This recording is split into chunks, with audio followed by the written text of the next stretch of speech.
मैं सुनील तिवारी अपनी पुस्तक सफर की छठवीं कहानी प्रेम का फूल आप लोगों के समक्ष प्रस्तुत कर रहा हूँ। बरसों पहले बात उन दिनों की है जब तंगी में जी रहे गांव तुलापरकिया गरीब किसान सूरजलाल और उसकी पत्नी बैजंती अपने बेटे सुधांशु के रवैये से परेशान थे। वो अपने जवानी के गुमान में मदमस्त मनमानी कार्यों में उलझा रहता। हर बार की तरह इस बार भी रात देर से घर पहुंचना।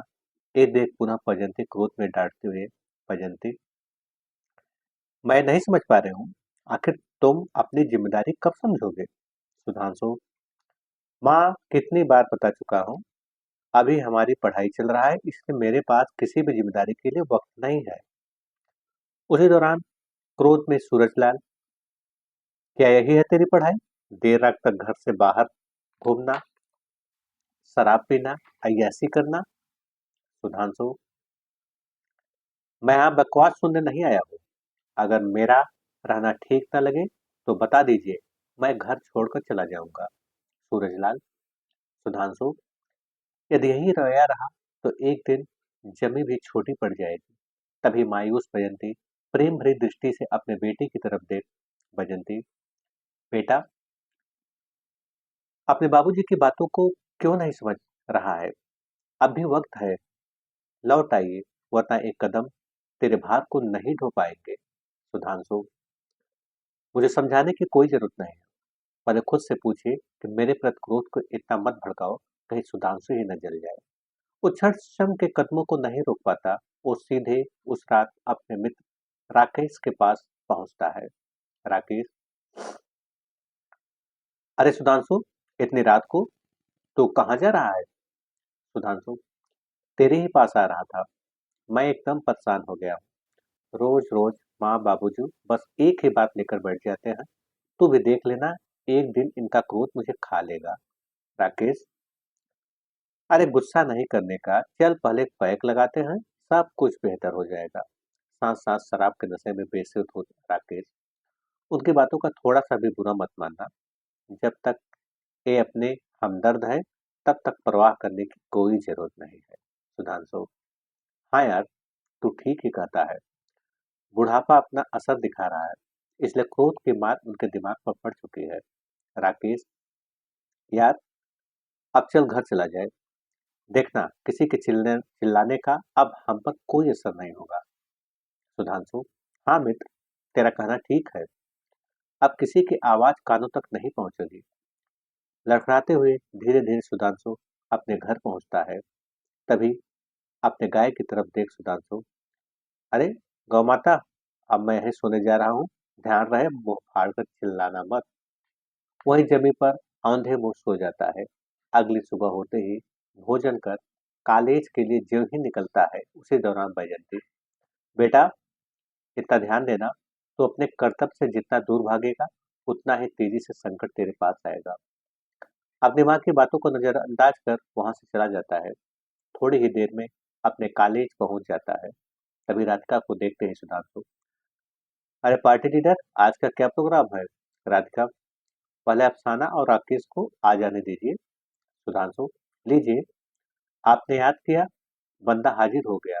उन्हें देखते ही मुस्कुराते हुए राधिका, अफसाना, चलिए आज यहाँ जहाँ मैं ले जाऊंगी उससे बेहतर स्थान कोई हो ही नहीं सकता।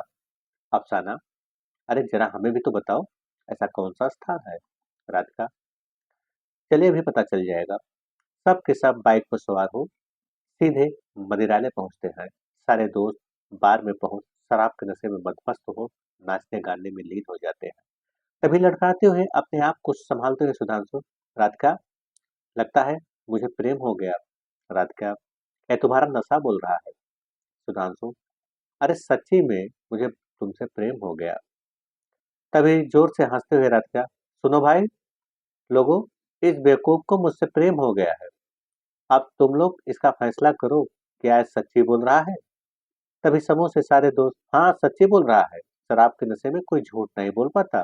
तभी मुस्कुराते हुए राकेश, यार, तू तो बहुत गरीब है, अभी वक्त है, लौटा। अफसाना, इस दीवाने को 2 घूँट और पिलाओ। सुधांशु, नहीं, नहीं, अब इसकी कोई ज़रूरत नहीं है। राकेश, यार, तू चल घर, पहले ठंडे पानी से स्नान कर, तब जाकर दिमाग सही काम करेगा। सारे दोस्त लड़खड़ाते हुए किसी तरह वहां से निकलते हैं। तभी थोड़ी ही देर में सुधांशु के घर के सामने पहुंच राकेश। लीजिए, तेरे घर के सामने पहुंच गए। सुधांशु, यार, बड़ी जल्दी अपना घर आ गया। लड़खड़ाते हुए उसके कदम ज्यों ही अपने द्वार पर पड़ता है, उसी क्षण मायूस बजंती, तूने फिर भी रखी है। आखिर तुझे मेरी बातों क्यों नहीं समझ आती? सुधांशु, मेरी अपनी मर्जी, जिस तरह से चाहूंगा उसी तरह से जिएंगे। वैजंती, तो ठीक है, मुझ पर भी एक उपकार करना, मेरी आंखें फोड़ दे और जबान काट दे। उसके बाद तू अपनी मर्जी से जिंदगी जी, क्योंकि तब न कुछ देख पाऊंगे और न ही कुछ कह पाऊंगे। तब तक सूरजलाल भी पहुंच जाता है। उस क्षण बेटे को नशे में धुत देख सूरजलाल, अब इसे समझाने की कोई जरूरत नहीं है। इसे अपनी मर्जी से जिंदगी जीने दीजिए। पर बेटा, जीवन के जिस नाव पर तू बैठा है, उसमें सिर्फ यही कमी है, तूने अपना पतवार फेंक दिया है। हो सके तो पतवार को उठा लीजिए, शायद जीवन बदल जाएगा। लड़खड़ाते हुए अपने बिस्तर पर पहुंच बेसुध गहरी नदी नींद में चला जाता है। उस क्षण बजंती की आंखों में आंसू देख सूरजलाल, तो इसके लिए आंसू बहा रही हूँ जिसे हमारी कोई परवाह ही नहीं है? बजंती, इसकी नासमझी पर आंसू बहा रही हूँ।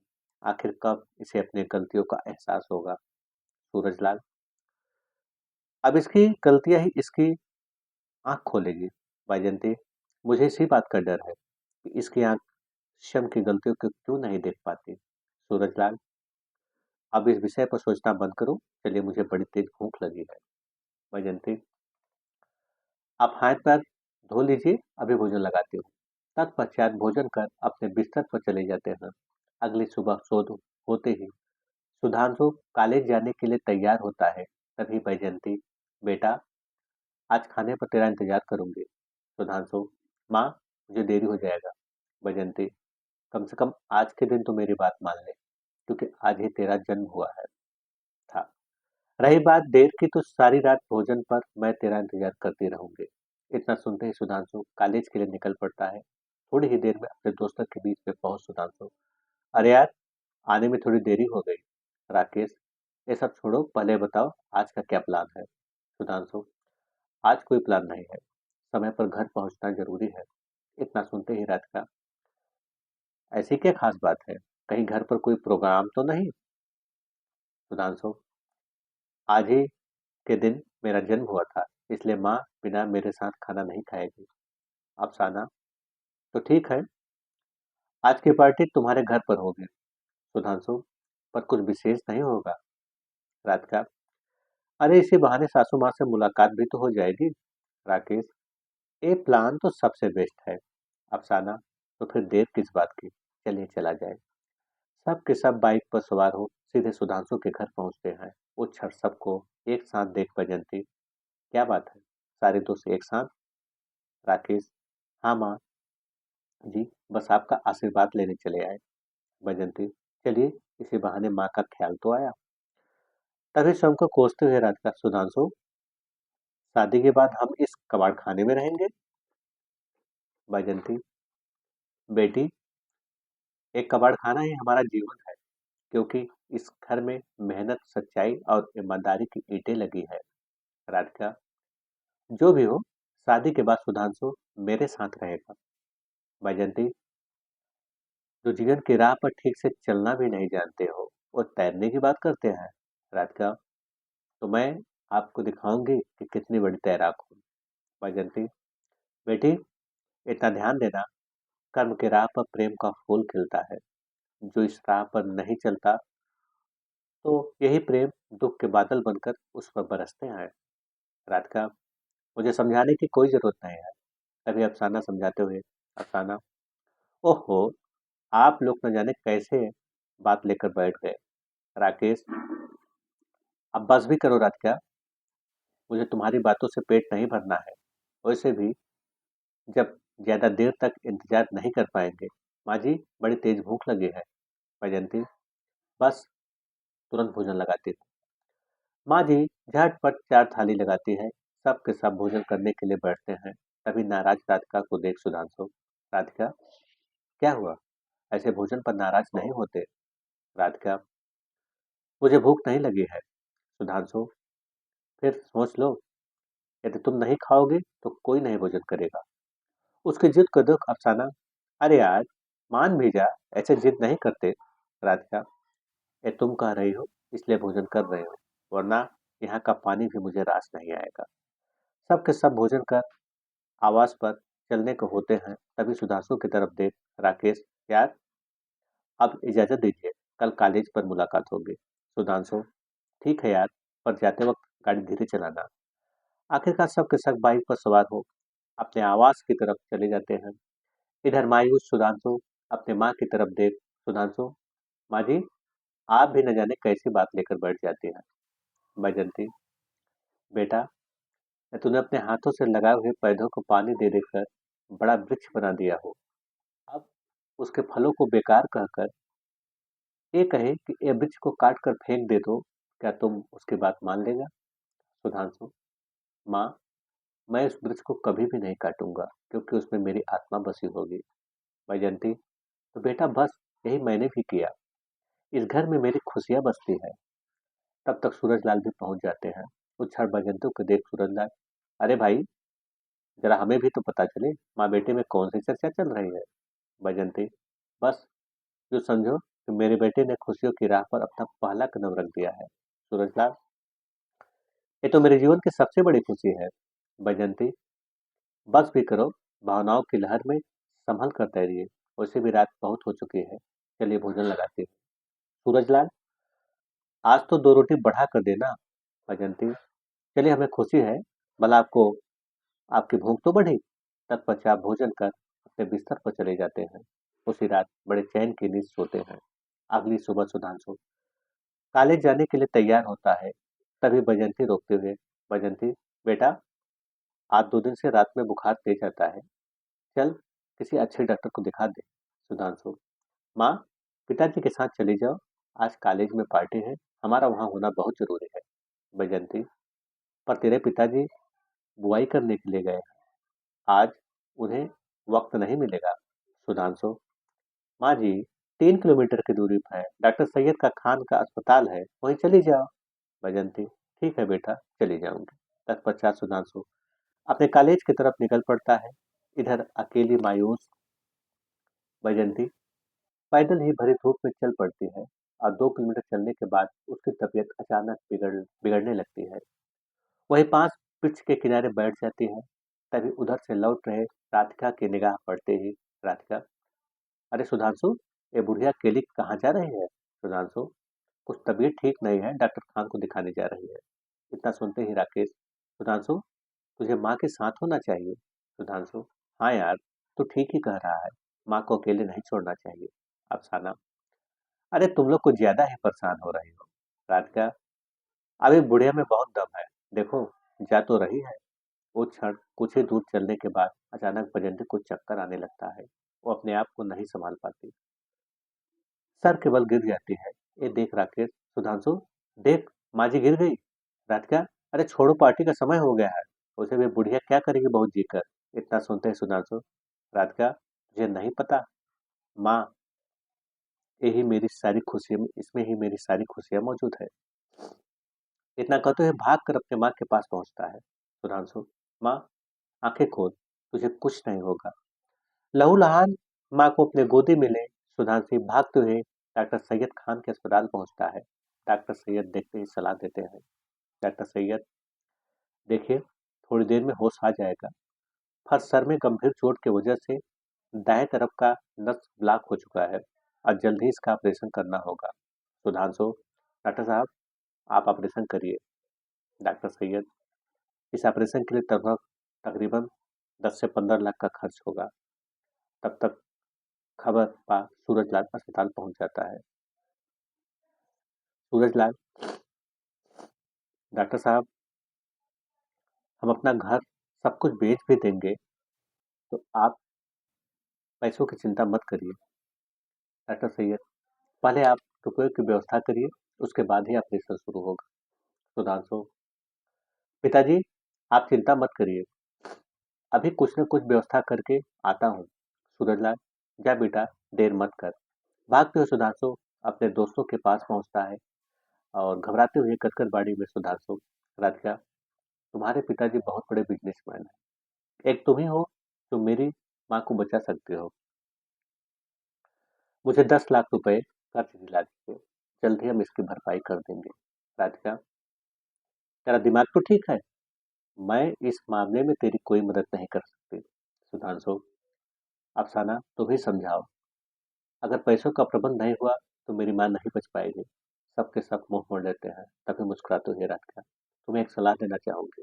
इस बुढ़िया के पीछे पैसा खर्च करना बेकार है, वैसे भी उसके जाने की उम्र हो चुकी है। सुधांशु, तुम्हें नहीं पता राधिका, इस रगों में माँ का खून दौड़ रहा है। उस खून में इतनी हिम्मत है कि हर बाधा को अकेले ही पार कर जाऊंगा। राधिका, तो जाओ, अपना समय बेकार मत करो। तभी नम आंखों से अपने दोस्त राकेश की तरफ देख सुधांशु, दोस्त, तेरी भी माँ है, याद रखना, दुख के बादल कभी भी किसी पर भी आ सकता है। कहीं तेरे साथ ऐसा न हो, इसलिए ऐसे कुसंगत से दूर हो जा। राकेश, अरे यार, खामखा तुम मुझे समझाकर अपना समय बर्बाद मत करो। जाओ, अपने माँ का ख्याल रखो। उसकी आंखों के आंसू ऐसे बह रहे थे मानो आंखों में समुंदर समा गया हो। वो भागते हुए अस्पताल पहुंचता है। वो क्षण अपने पिताजी को देखते ही गले लग रोने लगता है। तभी सूरजलाल, बेटा, ये क्या, इस तरह कमजोर बनोगे तो जीवन की बाधाएं तुम पर हावी हो जाएगी।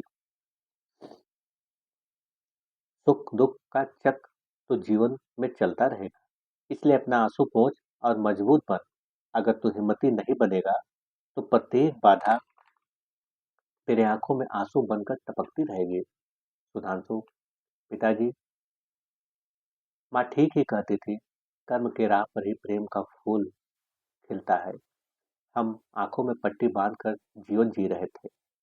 जब पट्टी खुली तब जाकर दुख के बादल नजर आया।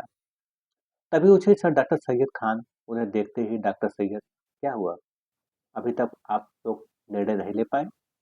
आखिर कब तक फालतू समय बेकार करोगे? सूरजलाल, डॉक्टर साहब, आज व्यवस्था हो जाएगा। डॉक्टर सैयद, ठीक है, पर जल्दी करना। सूरजलाल अपने बेटे के साथ जमीन और घर का कागजात ले सेठ संतोषी लाल के पास पहुंचता है। सूरजलाल, सेठ जी, ये रहा 3 बीघा जमीन का कागजात और ये रहा घर का, इसका जो भी रकम मुनासिब समझो हमें दे दीजिए। संतोषी लाल, अरे सूरजलाल, ऐसे कौन सी आफत आ गई कि जान से प्यारी इस जमी को बेचना पड़ रहा है? सूरजलाल, क्योंकि इस जमी की मालकिन की हालत ठीक नहीं है। संतोषी लाल, तो अच्छा, तो ठीक है, कुल मिलाकर 8 लाख रुपए ही दे पाएंगे। सूरजलाल, सेठ जी, कम से कम 10 तक तो कर दीजिए। संतोषी लाल, नहीं, इससे ज्यादा नहीं हो पाएगा। सूरजलाल, ठीक है, जैसे आपकी मर्जी। संतोषी लाल, लीजिए ये पूरे 8 लाख रुपए। तत्पश्चात सूरजलाल और सुधांशु पैसे के साथ अस्पताल पहुंचते हैं। तत्क्षण डॉक्टर सैयद से मुलाकात करते हैं। सूरजलाल, डॉक्टर साहब, 8 लाख रुपए से ज्यादा व्यवस्था नहीं कर पाएंगे। डॉक्टर साहब, देखिए, किसी भी हाल में कम से कम 12 लाख तो इकट्ठा करना ही पड़ेगा। सूरजलाल, डॉक्टर साहब, घर खेत सब कुछ बिक गया, अब शरीर में जान के सिवा और मेरे पास कुछ भी नहीं है। डॉक्टर सैयद, देखिए, कोशिश करने पर 1 लाख रुपए और कम करवा देंगे। अगर 11 तक व्यवस्था हो जाए तो ठीक है, वरना हम कुछ नहीं कर सकते। सुधांशु, डॉक्टर साहब, इतनी जल्दी 3 लाख रुपए का व्यवस्था हम कैसे करेंगे? डॉक्टर सैयद, ये तो तुम्हारा काम है, चाहे जैसे व्यवस्था तो करना ही पड़ेगा। इतना कहते हुए डॉक्टर साहब चले जाते हैं। इधर सूरजलाल हताश हो जाता है। उसे लगने लगा कि अब मैं बजंती को नहीं बचा पाऊंगा। ये सोच उसकी आंखें भर जाती है। ये देख सुधांशु, पिताजी, आप इस तरह से धैर्य मत खोइए, हम दिन रात मेहनत करेंगे और जल्द ही 3 लाख का इंतजाम कर ही लेंगे। सूरजलाल, पर ऐसा कौन सा कार्य करेंगे जो इतनी जल्दी व्यवस्था हो जाएगा? सुधांशु, पिताजी, छाया नदी को पार करने के लोग शहर जाते हैं और कॉलेज में लड़के लड़कियों को भी इसी नदी को पार करके ही जाना पड़ता है। हम एक स्टीमर लेंगे और दिन रात मेहनत करेंगे। कम से कम महीने में 20,000 रुपए तक बचा ही लेंगे और 6 महीने के अंदर ही माँ जी का ऑपरेशन हर हाल में करा ही लेंगे। सूरजलाल, ठीक है बेटा, तो अपना कार्य कर। हम पहाड़ पर मिट्टी तोड़ना का कार्य करेंगे, कम से कम 10 से 12,000 तक हम भी बचा लेंगे। सुधांशु, पिताजी, आज ही हम स्टीमर खरीदने के लिए शहर जाएंगे। सूरजलाल, ठीक है बेटा, जा। तत्पश्चात शहर पहुंच एक बड़ी स्टीमर खरीदता है। उसी दिन से अपने कार्य में जुट जाता है। एक दो सवारी मिला ही था कि तभी सुधा नाम की लड़की घबराई हुई, सुधा, देखिए, आपसे निवेदन है, मुझे तत्काल उस पार छोड़ दीजिए। सुधांशु, अभी तो एक दो ही सवारी मिला है, कम से कम आधे घंटे तो लग ही जाएंगे, तब तक हमारी गाड़ी भर जाएगी। सुधा, मेरा पेपर छूट जाएगा और साल भर का समय बर्बाद हो जाएगा। सुधांशु, अगर ऐसी बात है तो आज घाटा ही सही, पर ये घाटा हजार नफा से बढ़कर है। अब इसके आगे का भाग, प्रेम का फूल का भाग 2 आप लोगों को दूसरे भाग में मिलेगा।